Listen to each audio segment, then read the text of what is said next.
Dans l'espace, les menaces peuvent arriver de n'importe où. Il peut s'agir de météorites venues de l'espace lointain, d'explosions solaires invisibles mais mortelles, d'éboulements survenus dans d'autres mondes au-dessus de la surface, et de séismes martiens survenus en dessous. L'espace extérieur est le dernier endroit où un être humain peut avoir envie d'être. Pourquoi un incendie est-il plus dangereux lorsqu'on est en orbite que sur Terre? Qu'arrive-t-il lorsqu'on est exposé aux conditions extrêmes de l'espace extérieur? La salive, le sang, passent de l'état liquide à l'état gazeux. Attachez vos ceintures et préparez-vous à découvrir les catastrophes spatiales.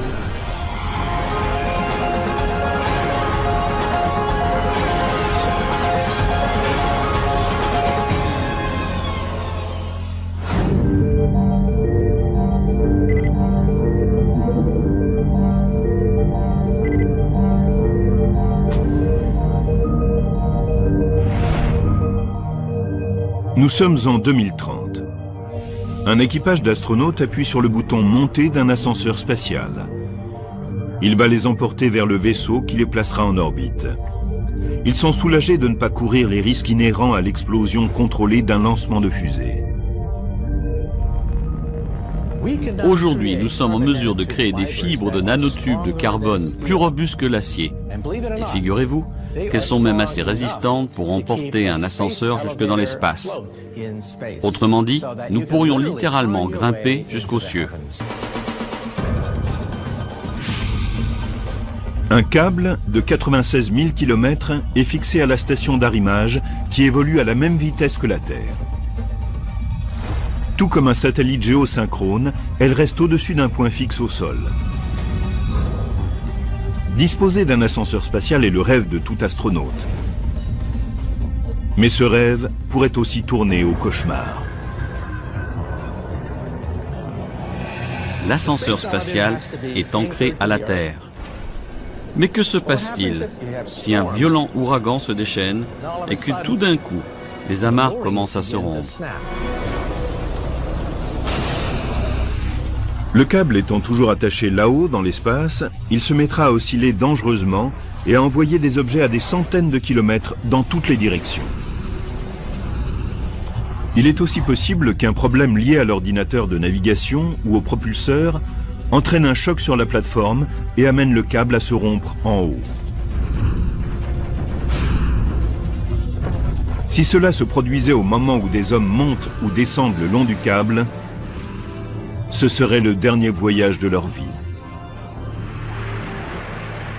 Les 96 000 km de câble tomberaient à toute vitesse vers la Terre et seraient assez longs pour s'enrouler presque 3 fois autour de la planète, au niveau de l'équateur, ce qui ne manquerait pas de provoquer des ravages sur une vaste zone. Non seulement ce serait désastreux et très dangereux pour les astronautes, mais l'énergie cinétique d'un tel objet filant dans l'atmosphère serait une menace pour tous ceux qui y navigueraient. Ce système comporte donc des dangers comme tout système humain. Ce n'est qu'une des multiples catastrophes qui attendent les futurs explorateurs de l'espace.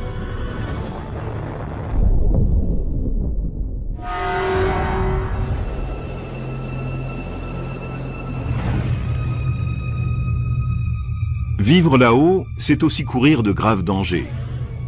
Les colonies établies sur la Lune ou sur Mars devront faire face à des menaces venant de partout. En particulier d'en haut. De brusques éruptions solaires peuvent s'avérer mortelles.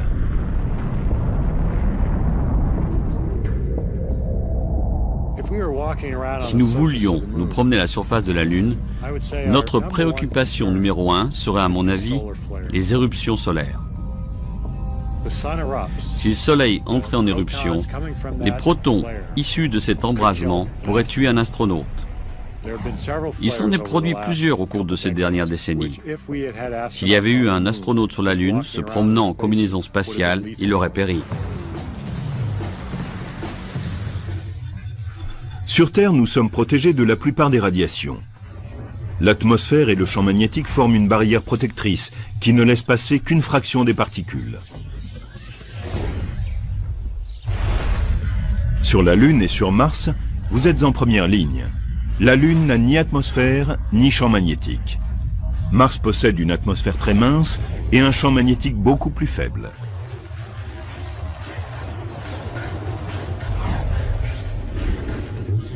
La NASA prend très au sérieux les risques d'éruption solaire, car elles ont déjà failli tuer l'équipage d'Apollo. Les équipes d'alunissage d'Apollo ont eu de la chance. En août 1972 a eu lieu une importante éruption solaire, ce qu'on a appelé la grande tempête solaire. Elle s'est produite juste entre la mission Apollo 16 d'avril et la mission Apollo 17 de décembre. Si cela était arrivé pendant que des hommes arpentaient la Lune, ils seraient morts. Les effets auraient été similaires à ce qui s'est passé à Hiroshima et Nagasaki. Ceux qui n'ont pas été tués par l'explosion initiale ont succombé à l'énorme quantité de radiation auxquelles ils ont été exposés en quelques secondes. Face à cette situation, un astronaute aurait très peu de temps pour réagir. Un afflux de particules mortelles envahirait son corps et détruirait toutes ses cellules en quelques instants.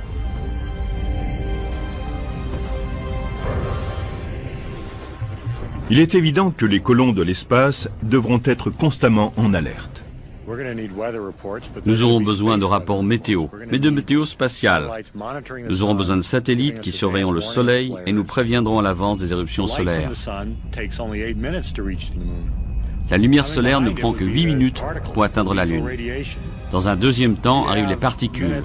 Vous avez 30 minutes, une demi-heure environ, pour vous mettre vraiment à l'abri. Et ce genre de tempête peut durer plusieurs jours. Pour se protéger, on pourrait vivre sous le sol. Mais ce n'est pas pour autant que tous les dangers seraient écartés. La Lune et Mars sont toujours actives.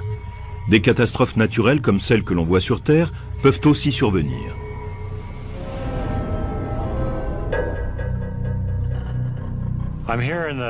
Je suis ici dans le désert de Mojave, dans une cavité créée par le flux de lave sous 1,50 m à 1,80 m de roche. Être sous le sol peut être une solution pour habiter sur la Lune ou Mars. À la surface des deux objets, il y a des radiations solaires, des radiations cosmiques. Sur Mars, il y a des tempêtes de poussière. Si nous sommes sous le sol, nous sommes à l'abri de ces dangers, mais il en existe d'autres. Imaginez que vous soyez dans cette cavité lorsque survient un tremblement de terre. Les roches s'écrouleraient et vous écraseraient. Un séisme lunaire ou martien pourrait aussi menacer une colonie souterraine. Sur la Lune et sur Mars, il n'y a pas de plaques tectoniques comme celles qui sont à l'origine de la plupart des tremblements de terre et des éruptions volcaniques. Et on n'y trouve aucun signe d'activité volcanique. Mais elles ont en leur centre des noyaux où règnent de fortes températures. Et c'est quand la pression qu'elles génèrent se dirige vers la surface que la secousse commence. De plus, les séismes sont souvent accompagnés d'autres catastrophes. Nous avons observé sur Mars tout récemment un glissement de terrain. Il a été capté par des appareils placés en orbite. Donc nous savons que cela peut arriver. Mais c'est difficile à prévoir. Nous pourrions établir notre base à un endroit qui nous semblerait parfaitement sûr et quelques années plus tard nous rendre compte qu'il y a un risque de tremblement de terre. Les spécialistes ne connaissent toujours pas avec certitude l'origine du glissement de terrain qui s'est produit en 2008 sur Mars, au pôle Nord. C'est une zone glacée et les chercheurs pensent que la majeure partie du matériau qui a glissé était de la glace. C'est exactement le type d'endroit où l'on pourrait établir une colonie, dans l'idée de transformer la glace en eau potable.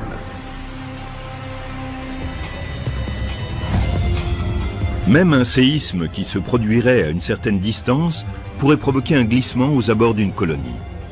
Et si une ligne de faille courait sous les bâtiments d'habitation?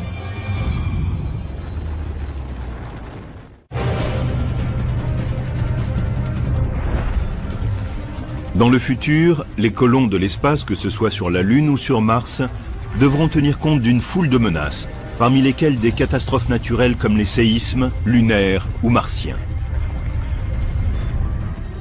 Ils ne sont pas actifs, comme nous en avons l'expérience sur Terre. Ils suivent des processus différents qui peuvent être assez inattendus et qui nous poseraient des problèmes.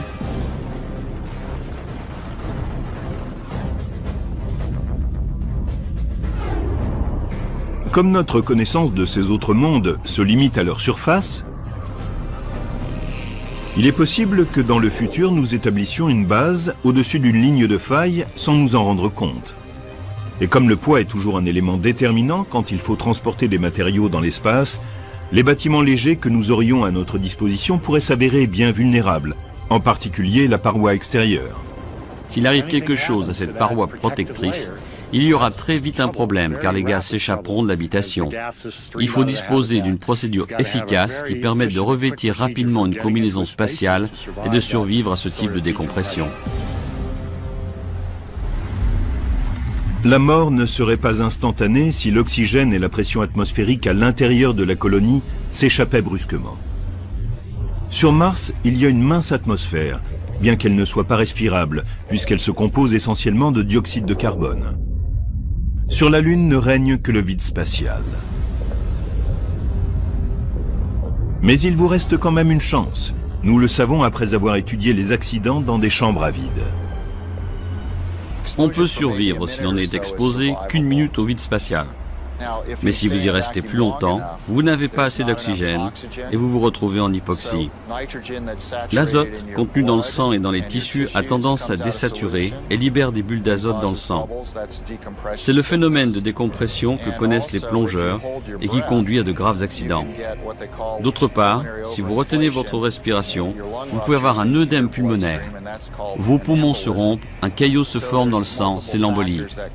De multiples facteurs peuvent donc provoquer la mort lorsqu'on est exposé au vide spatial.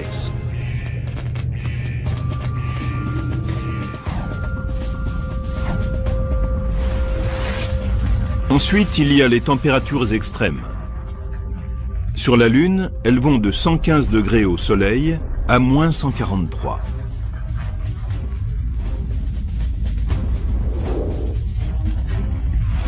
Mars aussi peut être froide, mais on peut avoir la chance de connaître une journée d'été à 21 degrés. Cela dit, sans atmosphère respirable, ce serait une très mauvaise idée de sortir sans combinaison spatiale.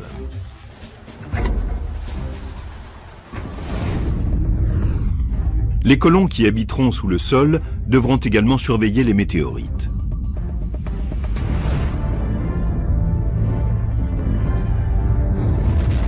Les cratères sur la Lune témoignent du fait qu'elle est une cible facile.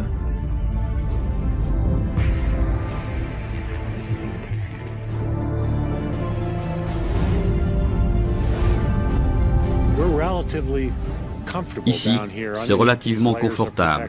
Nous avons plusieurs couches qui nous protègent des météorites. Mais sur la Lune, rien. Pas de couche atmosphérique épaisse. Nous sommes exposés à tout ce que l'espace nous envoie. Sur Mars, il y a une fine atmosphère, mais rien de comparable à ce que nous avons sur Terre, car là aussi, on est très exposé à ce qui arrive de l'espace.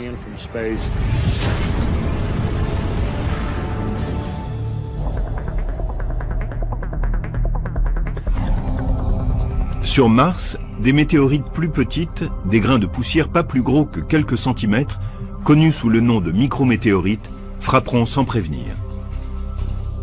Si un astronaute se promène à la surface de Mars et qu'un projectile de la taille d'un grain de sable vienne heurter sa combinaison spatiale, cela peut être un vrai problème.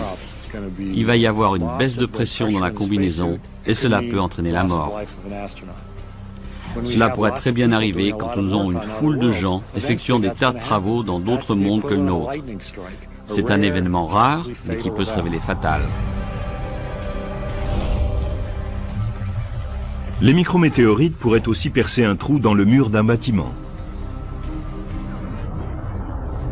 Comme les stations spatiales, les colonies seront probablement constituées d'un assemblage de sections ou de modules.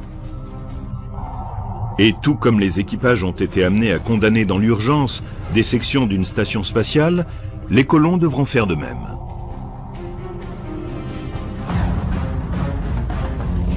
On peut espérer que le parcours des plus grandes météorites sera surveillé, si bien que les colons pourront prévoir leur arrivée. Mais l'évacuation pourrait s'avérer inutile. L'impact d'une météorite donnerait naissance à une onde de choc mortelle de plusieurs kilomètres. Une météorite de 3 mètres de large frappe avec une intensité de 6 à 8 000 tonnes de TNT. Des débris projetés à travers les airs pourraient endommager définitivement les bâtiments de la colonie, ainsi que tout ce qui serait proche du point d'impact. Il ne resterait alors aucun vestige de la présence des colons.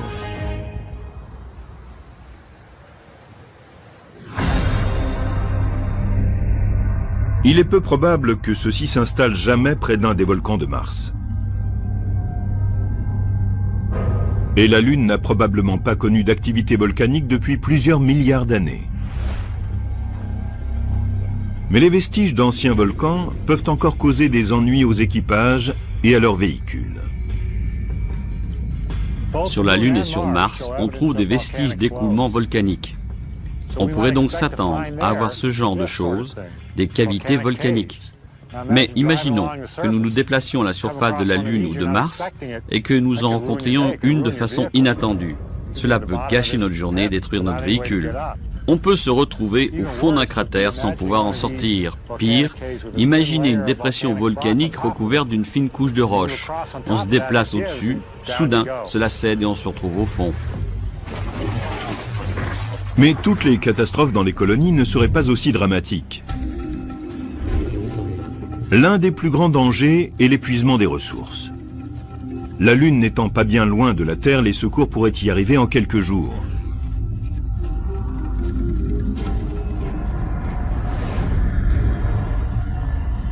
Avec Mars, il faut compter plusieurs mois. Tout dépend de l'alignement des planètes.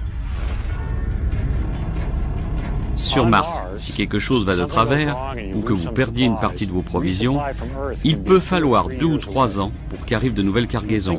Au départ, vous pensez avoir prévu assez pour durer un certain temps. Mais si vous en perdez la moitié dans un accident, vous êtes mort.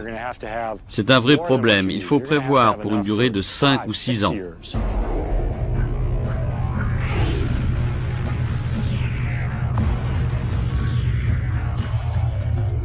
La vie dans un espace plus restreint que d'habitude, dans les stations ou les navettes spatiales, nous en a déjà beaucoup appris sur les dangers de l'espace. Le feu est l'ennemi numéro 1 de l'équipage.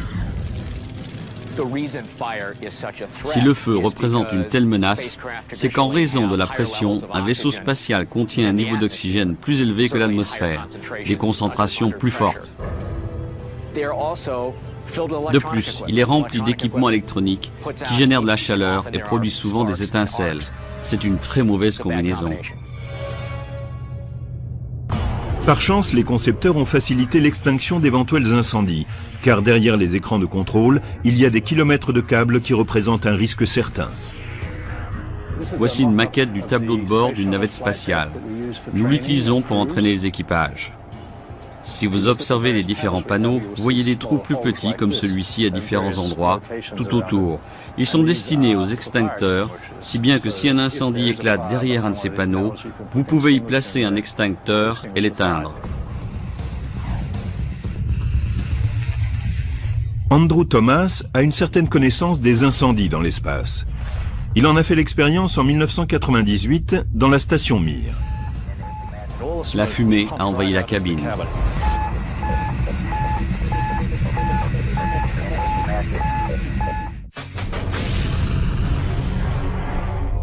Les équipages filent à toute vitesse dans l'espace, dans leurs vaisseaux hermétiquement fermés, et tentent désespérément de maintenir à l'intérieur une atmosphère semblable à celle de la Terre. Ici, le feu est un des risques les plus importants. En 1998, l'astronaute de la NASA Andrew Thomas est à bord de la station Mir avec 2 cosmonautes russes. Soudain, un incendie éclate, alors qu'on nettoie un épurateur d'air, c'est-à-dire un filtre destiné à supprimer de l'environnement de l'équipage spatial le dioxyde de carbone expiré et les autres produits toxiques. La fumée a envahi la cabine et d'un seul coup, il y a eu une épaisse fumée dans une partie de la station. Bien sûr, les systèmes de ventilation diffusaient cette fumée à travers le vaisseau, si bien qu'au bout de 2 heures, toute la navette était pleine de fumée.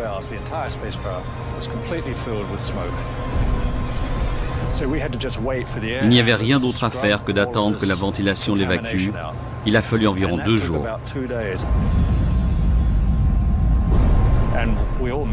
Nous avons tous manifesté des symptômes liés à la toxicité de cet environnement.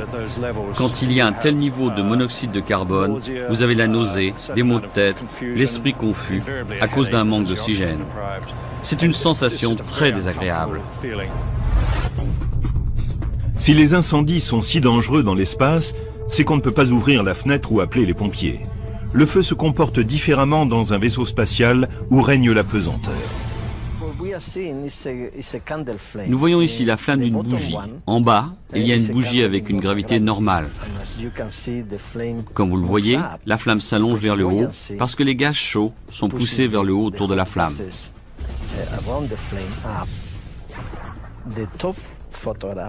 La photo du haut montre la même bougie, mais en apesanteur. Navette Columbia. Initialisation dans 15 secondes. Les gaz chauds ne montent pas vers le haut et vous avez une flamme sphérique. Il y a une flamme dans le compartiment numéro 2. Donc, dans l'espace, il ne sert à rien de placer un détecteur de fumée au plafond comme on le fait sur Terre. Ici, les détecteurs sont placés près de petits aspirateurs qui attirent l'air, la fumée ou d'autres substances toxiques vers eux. Pour mieux comprendre les dangers d'un incendie dans l'espace, l'équipe du professeur Fernandez Pello poursuit des expériences au laboratoire de combustion de l'Université de Californie et dans l'avion de transport militaire KC-135. Ils produisent de brèves explosions en apesanteur. En théorie, les incendies en apesanteur devraient être moins intenses, dans la mesure où les gaz chauds ne montent pas, ce qui veut dire que l'air n'est pas attiré vers le bas et ne peut alimenter les flammes. Mais on a découvert que la réalité à l'intérieur d'un vaisseau spatial était plus dangereuse. Les systèmes d'air conditionné créent de petits courants d'air. Ces courants apportent de l'air frais qui alimente ici l'incendie. En même temps, le modeste débit d'air et l'apesanteur n'évacuent pas la chaleur aussi vite que sur Terre. Quel est le résultat? Ce type d'incendie est plus chaud et plus dangereux que dans un environnement où la gravité est normale. Et le feu semble être une menace encore plus grave dans le nouveau vaisseau spatial Ares Orion qui a été conçu pour remplacer la navette. Ils ont décidé de réduire la pression et d'accroître l'oxygène. En faisant cela, ils réduisent le temps de préparation nécessaire aux astronautes pour aller de l'intérieur vers l'extérieur du véhicule. Ce que nous faisons, c'est que nous testons les matériaux dans l'environnement envisagé. Nous avons découvert que les éléments choisis pour la prochaine génération de véhicules brûlaient 20% plus vite qu'ils le feraient dans un environnement normal.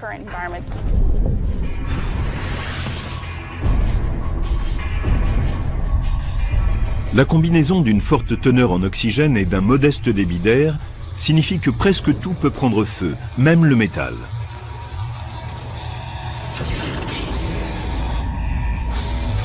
Dans le pire des cas, l'équipage d'une station spatiale serait incapable d'éteindre rapidement un incendie. Il grandirait trop vite pour qu'on puisse l'isoler dans un module.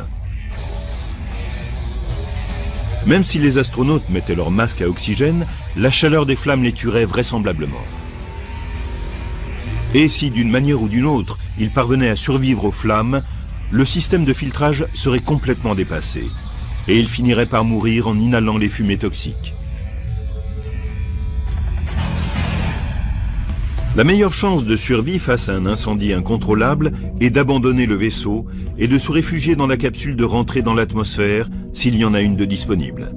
C'est ce qui a sauvé l'équipage d'Apollo 13. 11 avril 1970. 3 hommes s'envolent vers l'espace. 2 jours plus tard, au cours de leur trajet vers la Lune, un réservoir d'oxygène explose soudain. La déflagration provoque une perte importante d'oxygène et endommage le système électrique du module en service. L'équipage est obligé de vivre dans l'espace restreint du module lunaire. Apollo 13 est le cas classique d'un problème qui ne se termine pas par la mort des hommes. Il est survenu au bon moment, quand ils étaient en route vers la Lune. Ainsi ont-ils pu utiliser le module lunaire comme un bateau de sauvetage et revenir sur Terre. Si le même problème était arrivé après l'alunissage, au moment où Lowell, Swigert et Hayes étaient sur le chemin du retour, ils n'auraient rien pu faire. Il existe un risque d'incendie particulièrement important à l'intérieur des combinaisons spatiales. Pendant les promenades dans l'espace, connues sous le nom d'activité extravéhiculaire ou EVA, la combinaison spatiale doit être maintenue à basse pression. Pour demeurer souple, il faut travailler dans une pression moindre que celle qui règne normalement sur Terre. Si vous aviez une combinaison qui était à la même pression que celle que nous connaissons sur Terre, vous ressembleriez à un ballon et vous ne pourriez pas bouger. Avec une pression basse, comme celle que rencontre un grimpeur dans l'atmosphère raréfiée de l'Everest, les astronautes ont besoin de respirer de l'oxygène pur, qui est très inflammable.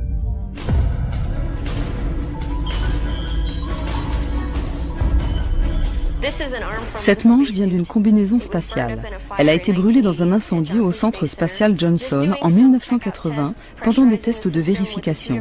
Il s'agissait de pressuriser le système avec 2 sources différentes d'oxygène.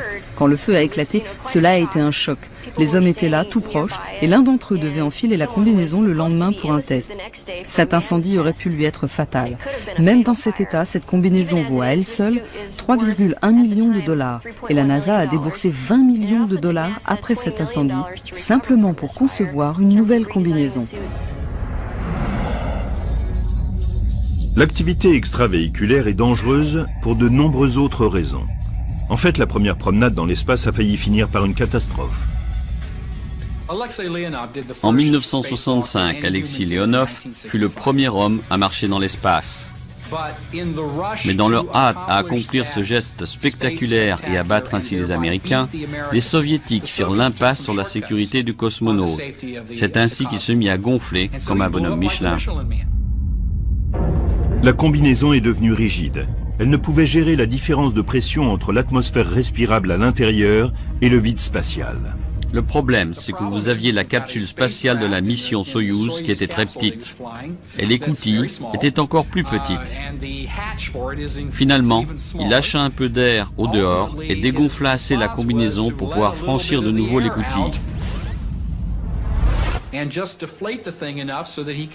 Mais il vous dira qu'il n'était pas certain d'être capable de le faire auparavant.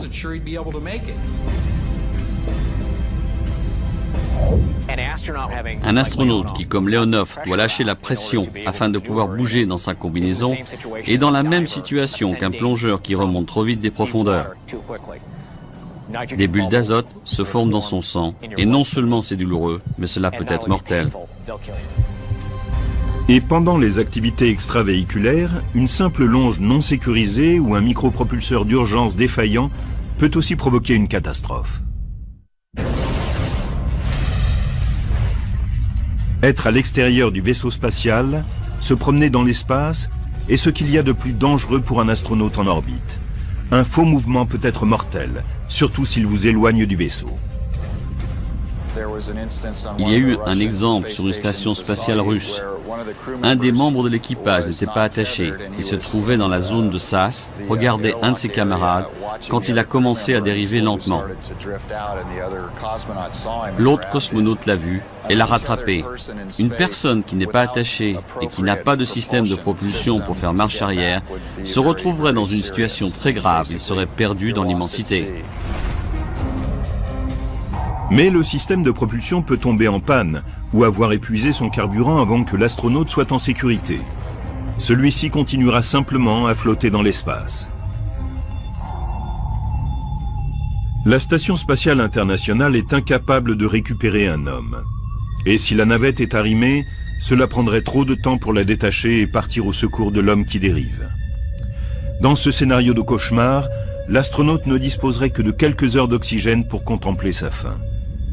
Tant que la combinaison est intacte, la pression n'est pas un problème. Mais soit l'oxygène viendra à manquer, soit le système qui expulse le dioxyde de carbone exhalé cessera de fonctionner. L'astronaute suffoquera et continuera à flotter dans le vide de l'espace. Les micrométéorites susceptibles de dévaster les colonies spatiales peuvent aussi exercer une menace mortelle sur les sorties dans l'espace et sur le vaisseau lui-même. De plus, lorsque l'orbite est proche de la Terre, ces petits diables de pierre ont de la compagnie, les débris spatiaux et tous ces déchets qui tournent à près de 35 000 km/h. À cette vitesse, des objets de quelques centimètres seulement peuvent être mortels. Une micrométéorite traversant l'espace est comme une balle de golf traversant les airs. La micrométéorite est beaucoup plus petite, mais comme elle se déplace à une vitesse phénoménale, elle a un pouvoir de destruction accru quand elle frappe.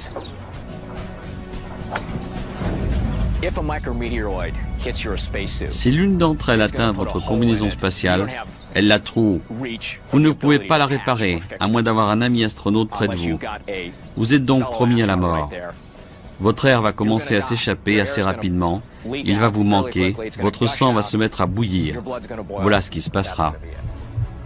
Qu'est-ce qui fait bouillir le sang? Dans l'espace, si le sang entre en ébullition, cela n'a rien à voir avec la chaleur. C'est à cause du manque soudain de pression atmosphérique. Il est impropre de dire que le sang bout. Les liquides de votre corps passent de l'état liquide à l'état gazeux. On a raconté beaucoup d'histoires sur ce qui arrive à une personne non protégée dans l'espace extérieur. Voici exactement ce qui se passe. Quand le vide spatial remplit la combinaison percée d'un promeneur de l'espace, les parties liquides de la langue et des yeux commencent à faire des bulles, ainsi que la salive, les fluides internes et le sang. Quand le sang passe à l'état gazeux, l'oxygène n'irrigue plus le cerveau ni aucune partie du corps. Le cerveau cesse son activité au bout de 15 secondes, plongeant la victime dans l'inconscience. Peu après, les autres cellules du corps meurent. Des températures extrêmes pourraient aussi être dangereuses, puisque les zones ensoleillées de l'espace atteignent 120 degrés et que les zones à l'ombre tombent très vite à moins 120 degrés. À partir de quelle dimension un trou dans une combinaison spatiale devient-il un problème? Il faut une très petite quantité de matériaux pour arrêter une particule qui arrive à 7 km par seconde. Vous pouvez voir le trou d'entrée obtenu par test. On a de nombreuses couches pour finir par ce qu'on appelle le bladder. C'est une couche qui retient la pression. Le trou fait environ 2 à 3 mm.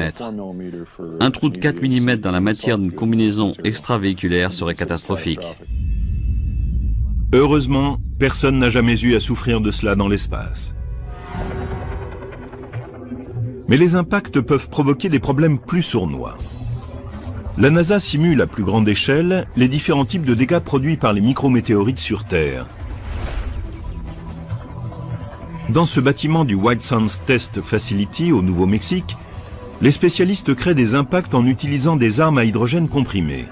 Ils génèrent de la chaleur en envoyant des objets à plus de 30 000 km/h sur une navette et des éléments de station spatiale. Et l'on observe ensuite les dégâts. À cette vitesse, on rallie Los Angeles à New York en près de 8 minutes. Aujourd'hui, nous effectuons un test sur une poignée de la Station spatiale internationale. Les astronautes s'en servent à l'extérieur de la station pour la contourner en toute sécurité. Plusieurs d'entre eux y ont gravement entaillé leurs gants. Cela préoccupe la NASA, car quand les spécialistes ont conçu l'appareil, ils ont fait très attention d'éliminer toutes les surfaces coupantes. Il ne faut pas que quelque chose accroche la combinaison spatiale des astronautes, qui fasse un trou et mette fin à la mission. Les techniciens montent la poignée dans la pièce cible, placent le minuscule projectile de 0,7 mm à l'intérieur d'un support qui se désintégrera quand il prendra feu. Ensuite, ils ajoutent la poudre.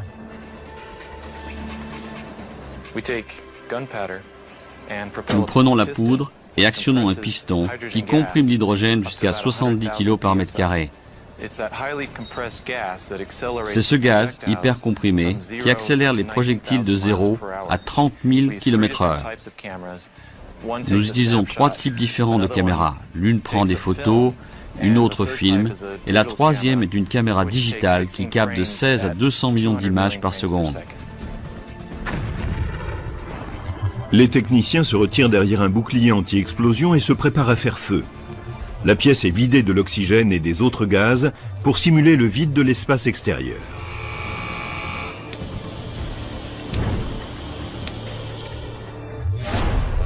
Et voici le moment de vérité. Quels dégâts a provoqué ce pseudo-micrométéorite?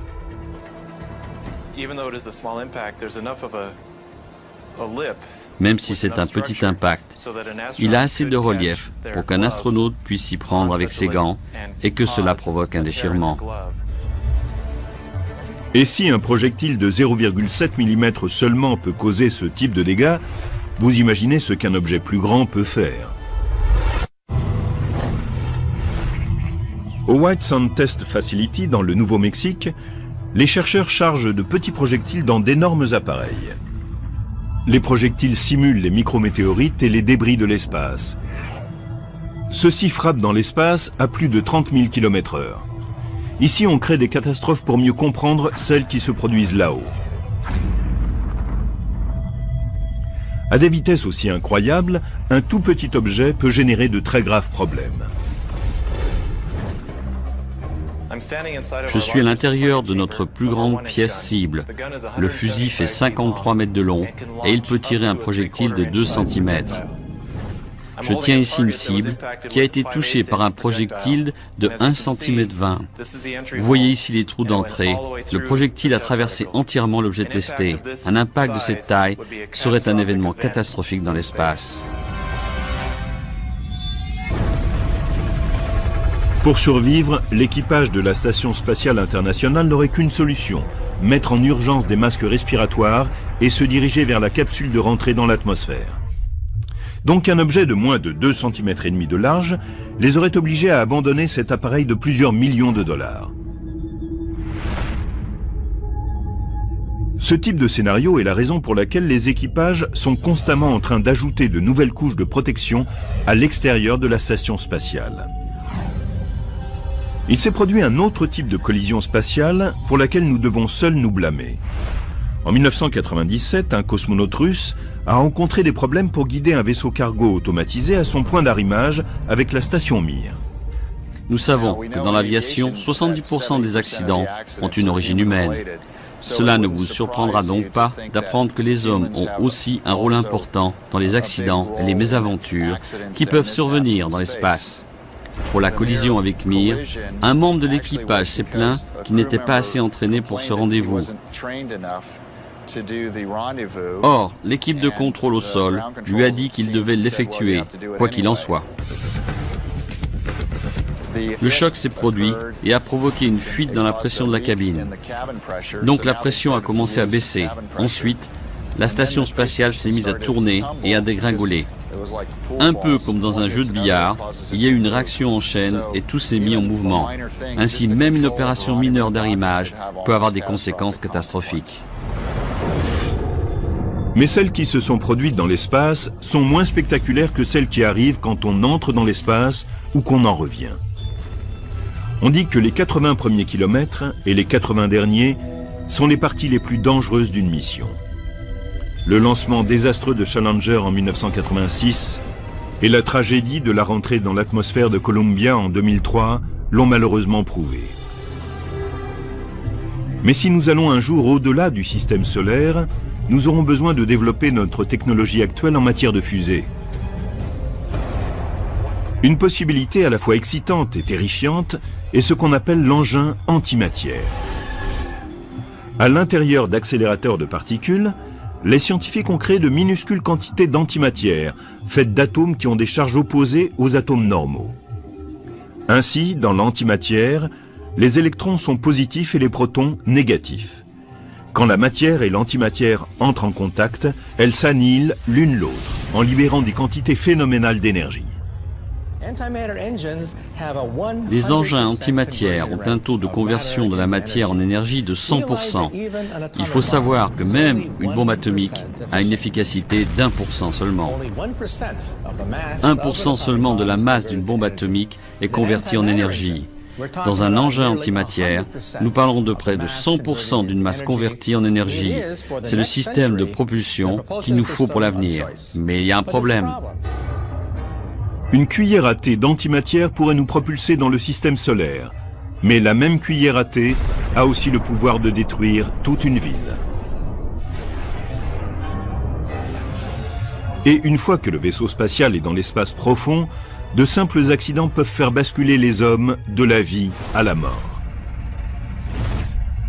Quand nous irons jusqu'à Mars et au-delà, et que ces voyages dureront des années, les chances de se retrouver dans l'espace sans ressources augmenteront.